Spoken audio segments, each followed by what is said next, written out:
Welcome to Burlap Teachers. Enjoy the video. You start by powering the receiver and readying your phone. Plug the receiver into 12V accessory, or USB.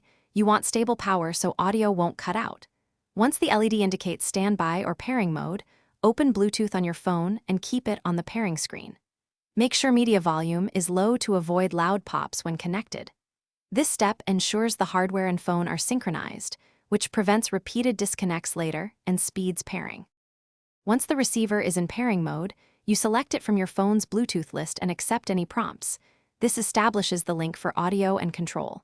Make sure the receiver is set as media audio, not phone only, so music routes correctly. After pairing, play a short test track to confirm sound. If there's no audio, toggle the car's input to AUX or Bluetooth and increase phone volume. Doing this clarifies whether the issue is routing, volume, or signals. To finish, secure the receiver and tidy cables so vibration doesn't loosen connections.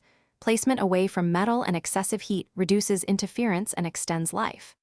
If options exist, choose A2DP for higher quality audio and update firmware or apps for compatibility. If things go wrong, reboot both phone and receiver, forget and repair the device, check charge level, and bring the phone within 1 to 3 feet. These steps eliminate common pairing, codec, and signal problems quickly. Thanks for watching. Consider subscribing if this video helped you.